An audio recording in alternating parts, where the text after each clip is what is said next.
Now, as the years go by and we move further and further beyond the conclusion of the Star Wars sequel trilogy, one thing I've been looking forward to is more details about what happened behind the scenes, coming or leaking out, learning everything from just little tidbits of interesting information to more about the thought process that went into their creation, or maybe I should say the lack thereof, because as we all know by now and we kind of guessed at while they were coming out, there was no real solid game plan in place for the trilogy.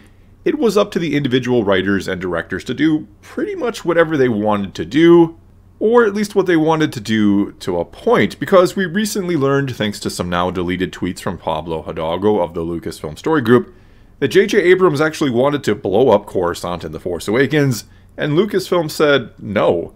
And thus we ended up with Hosnian Prime not only becoming the new capital of the Republic for reasons, but being destroyed instead.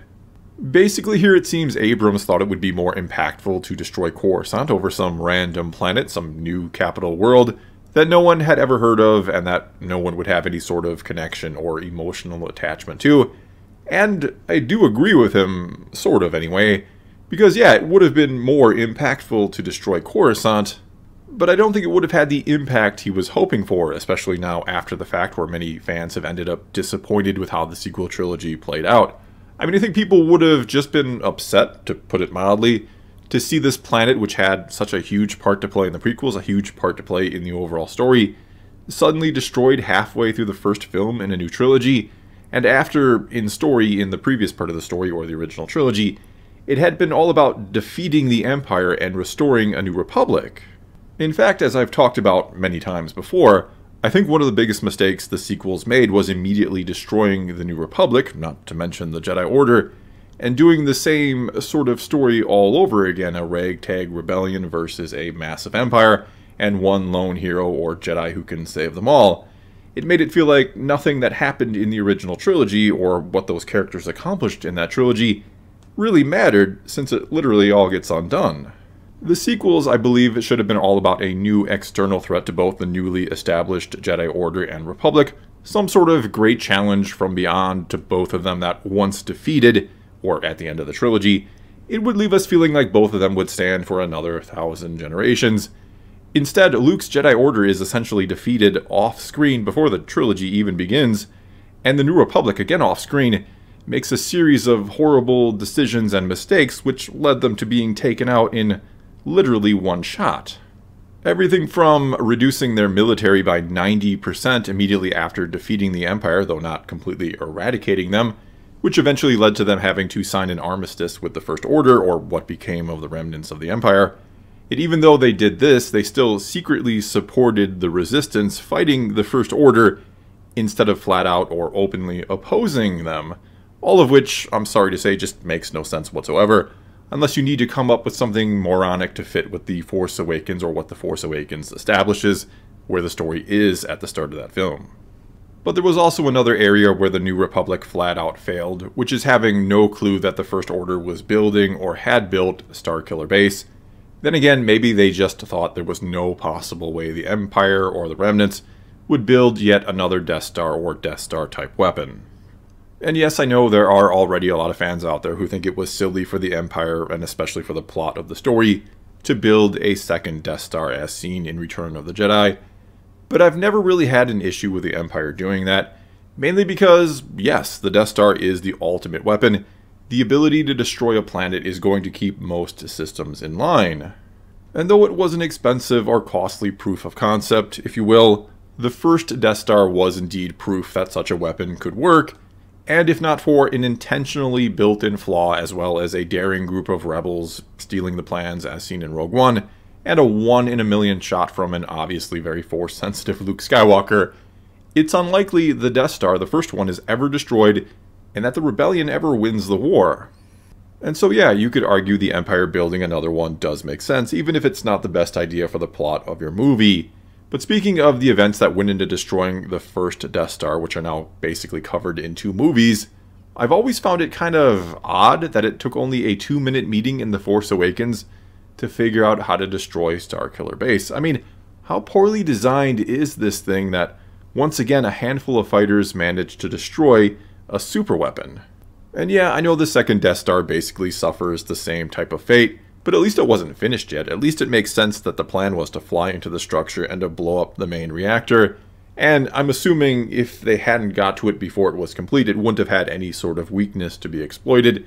Again, I don't have a problem with building another Death Star because it was probably a perfected version of the first one.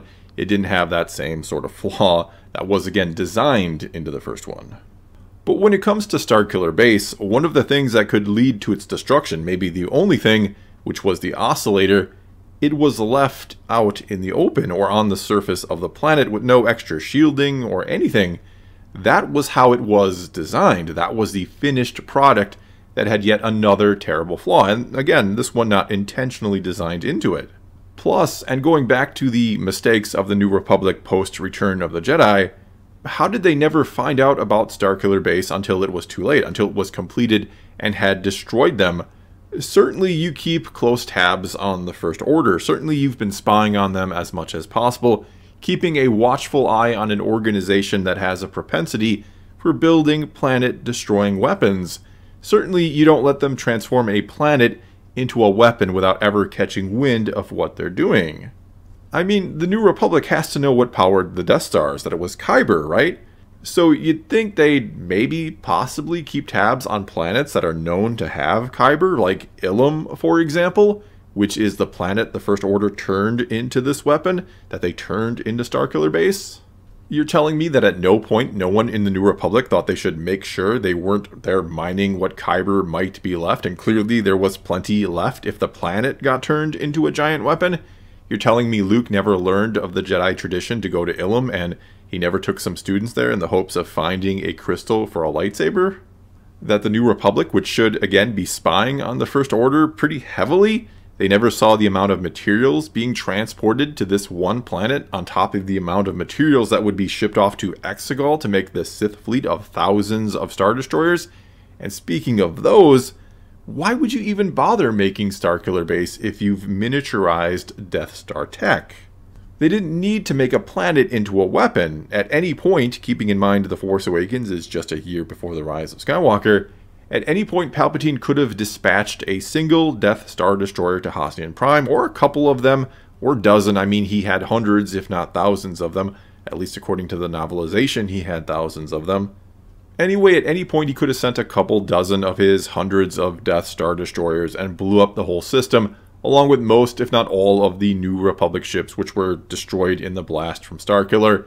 He could have blown it all up without them ever knowing it was coming, and without ever turning a planet into a superweapon.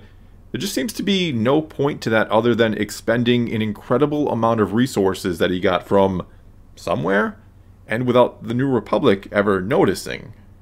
And look, if you want to argue he started making Starkiller before all that, before the Sith fleet was ever even a thought perhaps, well, according to the comics, the fleet out at Exegol was already well under construction right after the events of The Empire Strikes Back. Vader actually stumbles upon it. He learns of Palpatine's bigger plan, and I don't know, he probably should have mentioned something about that to Luke at the end of Return of the Jedi. You know, said something to him like, "Hey Luke, before I look upon you with my own eyes, I need to tell you about Exegol, because everything going on here with this piddly second Death Star doesn't matter compared to that." Which, yeah, then also kind of calls into question, what was the point of building the second Death Star when you were constructing thousands of smaller Death Star Destroyers elsewhere? Or why Palpatine just never called on the Exegol fleet sooner, or why that wasn't just the plan all along. And especially, why was Starkiller Base ever built? What role did it serve in the grand scheme of things when Palpatine would have had hundreds, again, maybe even thousands, of extremely mobile Death Star Destroyers? None of it makes any sense. Well, that's all I've got for you this time. Now it's your turn to tell me what you think. How would you have felt if JJ had blown up Coruscant in The Force Awakens? And what about Starkiller Base? Does it make sense or not? Whatever you think, leave a comment below and let's talk some Star Wars. And until next time, thanks for watching.